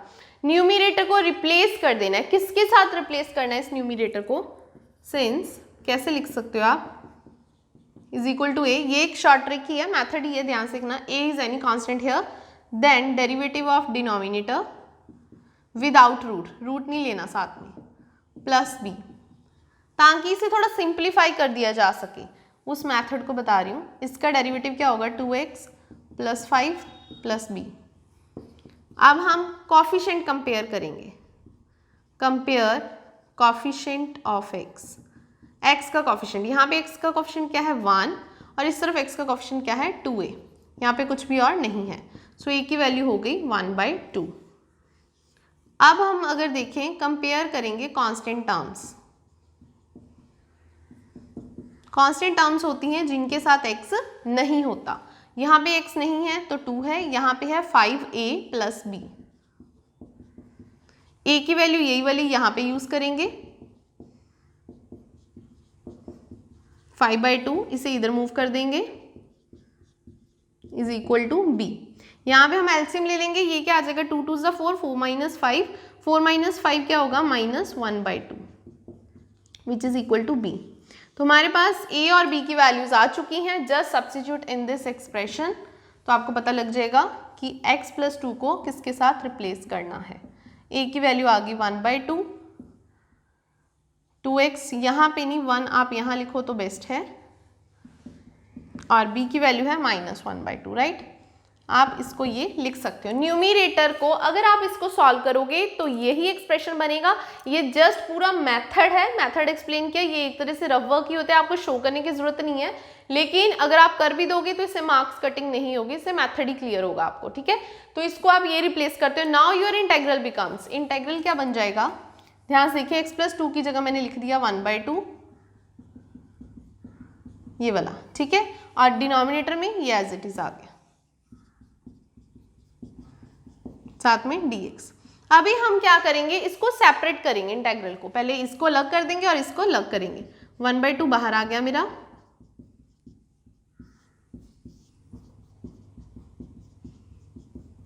और माइनस 1/2 भी बाहर आ गया।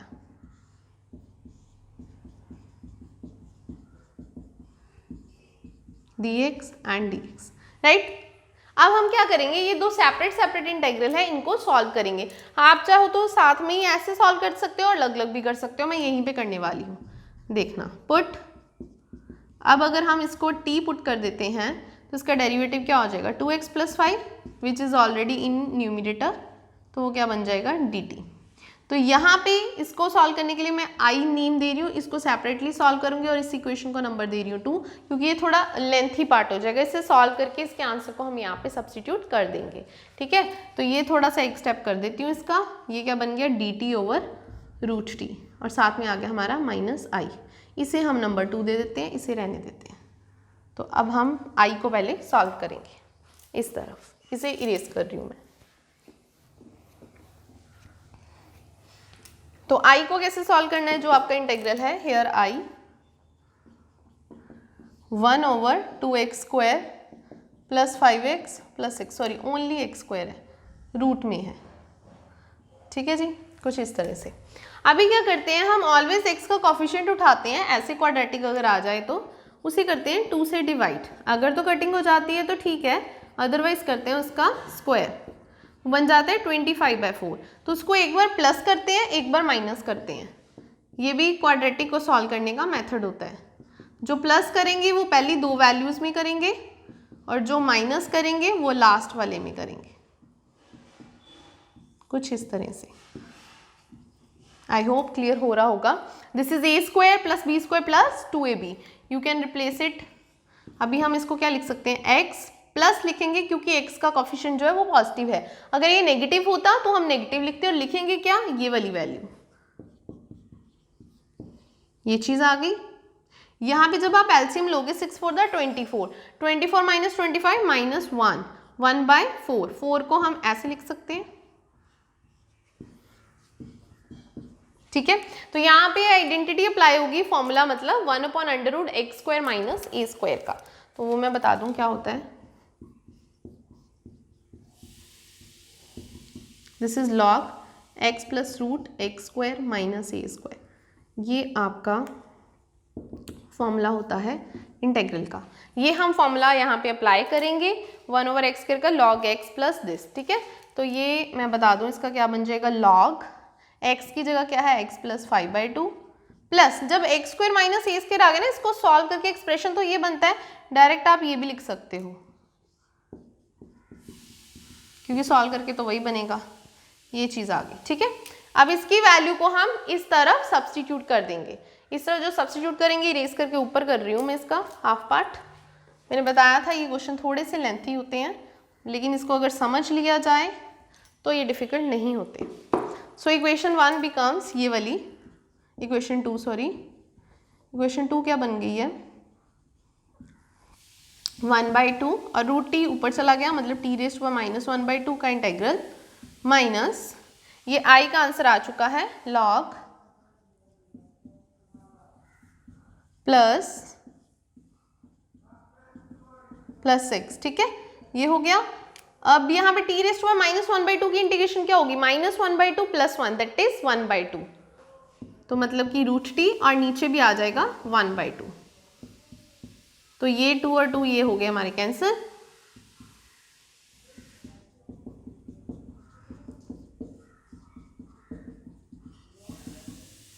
ठीक है, और ये आ गया √t। अब बैक सब्सटीट्यूशन, अब आप अपने स्टार्टिंग में देख सकते हैं हमने t किसको सब्सटीट्यूट किया था, वो आपको देखना पड़ेगा x² + 5x + 6 को, तो मैं लिख देती हूँ यहाँ पे, ये आ गया रूट में माइनस log, इसे आप चाहो तो सॉल्व कर लो यहाँ पे थोड़ा सा एलसीएम लेके, अदरवाइज इतना भी सफिशिएंट है क्योंकि ऑलरेडी क्वेश्चन बहुत लेंथी हो चुका है।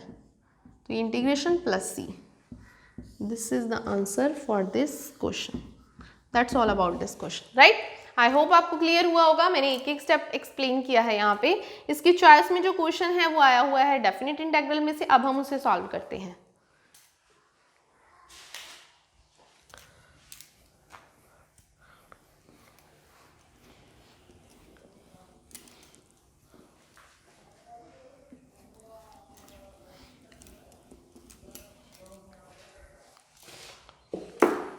सो क्वेश्चन है आपका चॉइस में 0 to π/2 x/sin x plus cos x साथ में है dx, ठीक है जी। इसको हम लेट कर लेते हैं i, क्योंकि जब भी मैंने बताया डेफिनेट इंटीग्रल का क्वेश्चन होता है उसे हमेशा i लेट करते हैं। और यहाँ पे मैं प्रॉपर्टी अप्लाई करने वाली हूँ 0 to a f(x) dx which is equal to 0 to a f of a minus x dx। तो ये प्रॉपर्टी अप्लाई होगी यहाँ पे, तो उसके साथ ये हमारा क्वेश्चन सॉल्व हो जाएगा। यहाँ से देखना प्रॉपर्टी के अकॉर्डिंग लिमिट उतनी रहेगी π/2 minus x sine π/2 minus x plus cos π/2 minus x. हर जगह x को रिप्लेस कर देते हैं a माइनस एक्स से, दैट इज π/2 माइनस एक्स के साथ। तो as we know that sine 90 minus theta is cos theta, ये साइन थीटा आ गया, लिमिट उतनी रहेगी।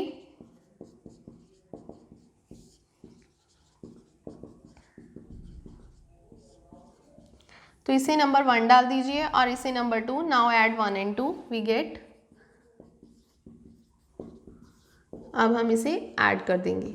ऐड करने के बाद दूसरी तरफ क्या है, i प्लस आई आपका क्या बन जाएगा 2i। तो मैं यहाँ पे इस तरफ ऐड कर देती हूँ।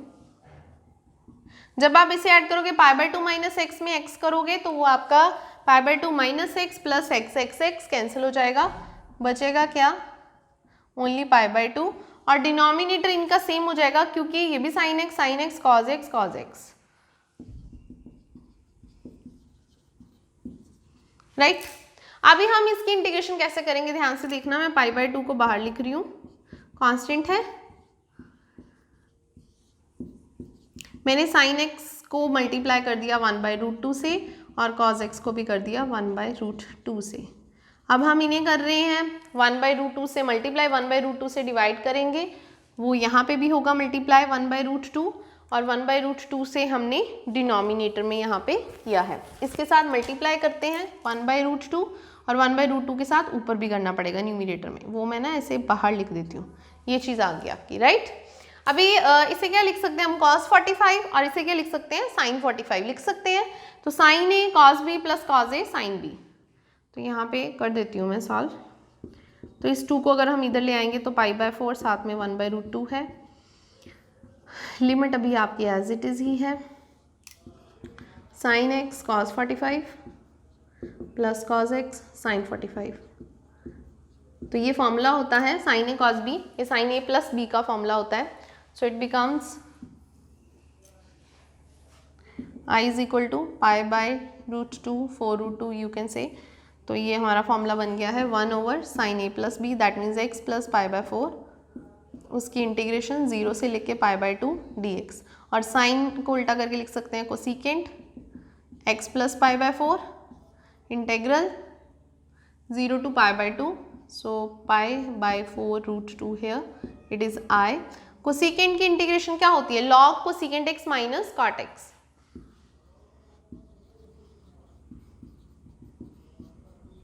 Minus cot x। तो ये हो गया है हमारा क्वेश्चन और लिमिट आ गई है इस तरफ। अब आपको जस्ट लिमिट्स पुट करनी है और इसे सॉल्व करना है और क्वेश्चन आपका सॉल्व हो जाएगा। जस्ट सब्स्टिट्यूट द लिमिट, मतलब कि π/2 को यहाँ पे पुट कर दो, π/2 मतलब 90 है, 90 प्लस 45 हो जाएगा यहाँ पे। इसे सॉल्व करोगे, कॉट में भी सब्स्टिट्यूट करोगे और ऐसे ही लोअर लिमिट 0 को सब्स्टिट्यूट करोगे, फिर आपका आंसर आ जाएगा। तो यहाँ पे मैं इसका डायरेक्ट आंसर लिख रही हूँ, वो आपको खुद सॉल्व करना है, इतना सा आप खुद करेंगे। इसका आंसर है यहाँ पे π/2√2 इंटू लॉग √2 + 1। तो ये चीज़ मैंने आपके लिए छोड़ी है कि यहाँ पे जस्ट लिमिट्स पुट करनी है, अपर limits minus lower limits. I hope you can solve it. आप इतना सा तो सॉल्व कर सकते हैं, बाकी मैंने प्रॉपर्ली आपको बता दिया है राइट। अभी मैं इसका नेक्स्ट क्वेश्चन बताती हूँ।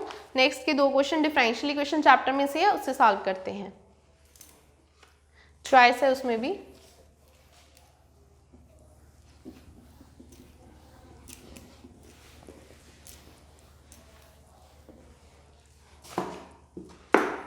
Twelfth question, solve secant square tan y dx minus secant square y tan x dy is equal to 0। और यहाँ पे लिखा हुआ है साथ में given that y is equal to π/4 and x is equal to 1। Particular solution निकालना है, दैट मीन्स आपको c की वैल्यू निकालनी है।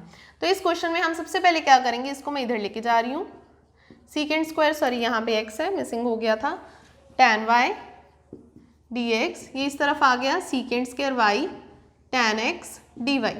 हम क्या कर रहे हैं यहाँ पे वेरिएबल सेपरेट करेंगे, क्योंकि it is a differential equation, variable separable form check करेंगे बन रही है या फिर नहीं।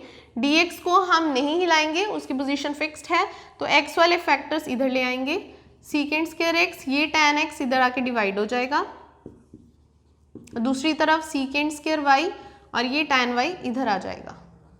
ये होगी हमारी variable separable form,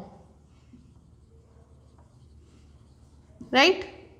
variable separable form में हम अब क्या करते हैं, इंटीग्रेशन बोथ साइड, जब वेरिएबल सेपरेट हो जाते हैं, इंटीग्रेट बोथ साइड,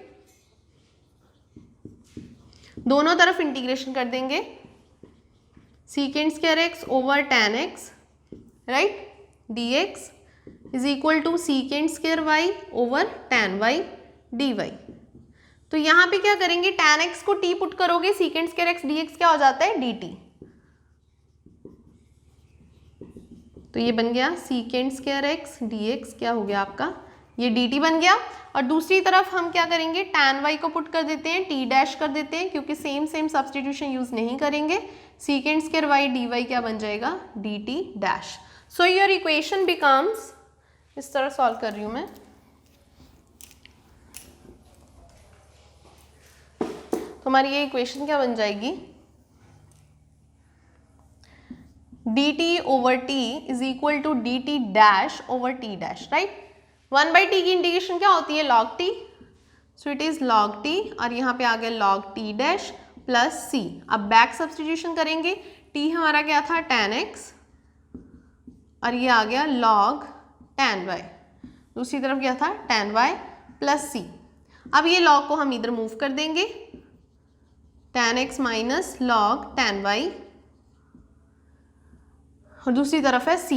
आप ये जो c है, c इज एनी कांस्टेंट है, c को log c से रिप्लेस कर सकते हो ताकि सॉल्व कर सको। log m minus log n का फॉर्मूला लगाओगे तो वो क्या बन जाएगा, log m ओवर n, ये फॉर्मूला अप्लाई हो गया, c को मैंने लिख दिया log capital C। So log log cancel to each other, क्योंकि हमें x y की वैल्यू दी है, हमें c भी फाइंड आउट करना है। तो यहाँ पे tan x क्या है 1, y क्या है π/4, यहाँ पे देखना tan 1 कर दिया मैंने, y है π/4, यही चीज आ गई आपकी, c हो गया।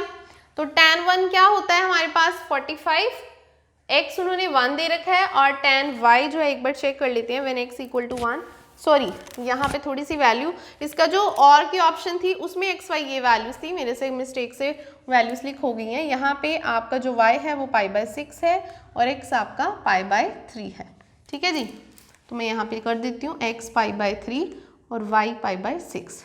π/3 का मतलब क्या होता है, tan 60 डिग्री, tan 60 कितना है, √3, और फर्स्ट वाला क्या है tan 30, वो 1/√3। यहाँ सॉल्व कर रही हूँ, तो ये √3 ऊपर मल्टीप्लाई होकर क्या हो जाएगा 3, c की वैल्यू 3 आ गई, उसको हम सब्सटीट्यूट कर देंगे इस इक्वेशन में, पुट इन 1 वी गेट, ठीक है। c की वैल्यू पुट करनी होती है तो क्या आ जाएगा tan x over tan y which is equal to 3। आप चाहो तो क्रॉस मल्टीप्लाई कर दो, चाहो तो ऐसे ही आंसर रहने दो। सो ये आ जाएगा tan x is equal to 3 tan y। तो ये आपका जो है आंसर है इस क्वेश्चन के लिए। तो ये था आपका variable separable form differential equation में से। अभी हम करते हैं इसका और में जो क्वेश्चन दे रखा है वो होमोजीनियस फॉर्म का है, उसे सॉल्व करते हैं। चॉइस में क्वेश्चन है इसका, एक वेरिएबल सेपरेबल आ रखा है और एक होमोजीनियस।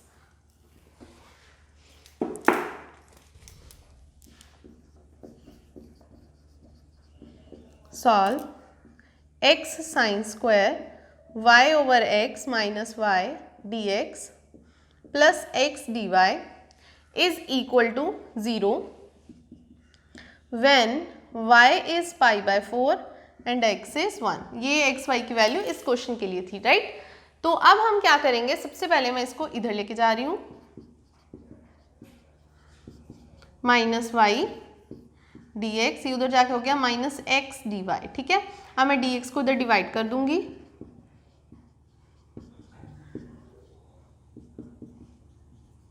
अब हम क्या करेंगे, इस x को दोनों के साथ इधर डिवाइड कर देंगे। जब इसके साथ करेंगे तो ये कैंसिल हो जाएगा, तो जब इसके साथ करेंगे ये आ जाएगा y by x is equal to minus dy by d x. It is a homogeneous equation. Homogeneous में क्या होता है, आप क्या करोगे, यहाँ पे y बाई एक्स को पुट कर दोगे v, कोई भी वेरिएबल यूज कर सकते हो, cross multiplication, so it is y is equal to v dot x. अब इसकी जब भी हम पुट करते हैं उसका क्या करते हैं, डेरिवेटिव, और y का डेरिवेटिव यहाँ पे क्या हो जाएगा, dy बाई डी एक्स, और v as it is, x का डेरिवेटिव 1, फिर x as it is, v का डेरिवेटिव लाइक दिस। सो आपकी ये जो इक्वेशन है वो बन जाएगी सब्स्टिट्यूशन के बाद। इक्वेशन 1 बिकम्स, इस तरफ सॉल्व करती हूँ,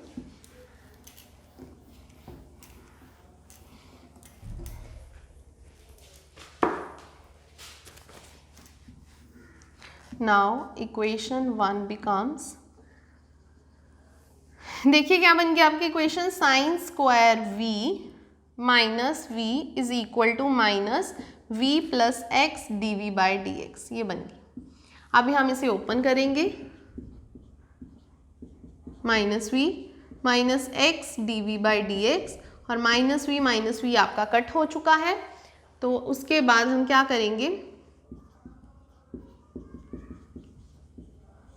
इस साइन को इधर डिवाइड कर देंगे, dx हम इधर ले आए, ऐसे शफलिंग कर दी, और ये x इधर आके डिवाइड हो गया। और ये नेगेटिव आपने मूव करना है तो बेशक कर दीजिए, नहीं तो उधर भी रख सकते हैं। So it becomes dv over sine v। ये बन गया आपका variable separable form.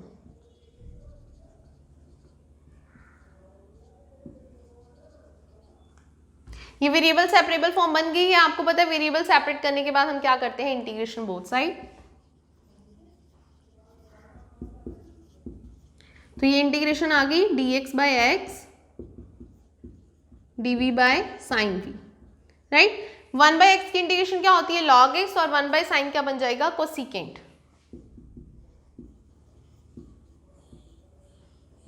Cosecant v। आप कोसिकेंट को बैक सब्स्टिट्यूशन भी कर सकते हैं v की, अदरवाइज आप इंटीग्रेशन भी कर सकते हो पहले, क्योंकि v का हम विद रिस्पेक्ट टू v कर रहे हैं, तो इसकी इंटीग्रेशन करने के बाद ही बैक सब्स्टिट्यूशन करेंगे। हम इस तरह सॉल्व करते हैं।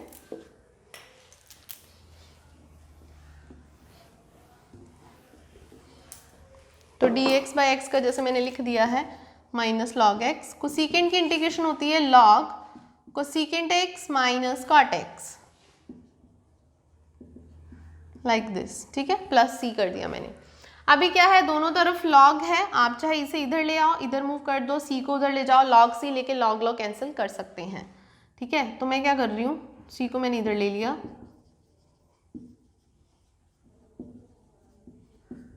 Plus log x, log m plus n, log m n dot x, c को रिप्लेस कर दिया लॉग c के साथ, log log cancel. So just back substitution, हमने y को किया था v डॉट एक्स, आप स्टार्टिंग में देख सकते हैं y बाई एक्स को किया था, यस y को v डॉट एक्स किया था। सो v की वैल्यू क्या आ जाएगी, y over x dot x, so it is see here. आप x और y की वैल्यू सब्स्टिट्यूट कर सकते हो यहाँ पे, जो आपके क्वेश्चन की स्टार्टिंग में गिवन है, y पाई बाय 4 है, x 1 है, यहाँ पे पाई बाय 4 आ जाएगा y, और x तो 1 है, कॉट पाई बाय 4, ये हम c निकाल रहे हैं। कोसिकेंट 45 साइन 45 का उल्टा होता है, that is √2, cot 45 is 1, √2 minus 1, c की वैल्यू आ चुकी है। इसको हम सब्स्टिट्यूट कर देंगे इसी इक्वेशन में, 1 में 2 कर देते हैं, हमने 1 नंबर पहले भी यूज़ किया था। सो यहाँ पे क्या आ जाएगा, cosecant y by x minus cot y by x into x which is equal to c, और c की वैल्यू है √2 माइनस 1। आप यहाँ तक आंसर को छोड़ सकते हैं। That's all about this question. तो ये आपके डिफरेंशियल इक्वेशन के क्वेश्चंस हो चुके हैं। लास्ट में क्वेश्चन नंबर 13 जो है वो अगेन फ्रॉम बेस थ्योरम है। स्टार्टिंग बताऊंगी इवेंट्स कौन सी लेनी है, कौन सी वैल्यू पुट करनी है, सॉल्व आप खुद करेंगे। Question number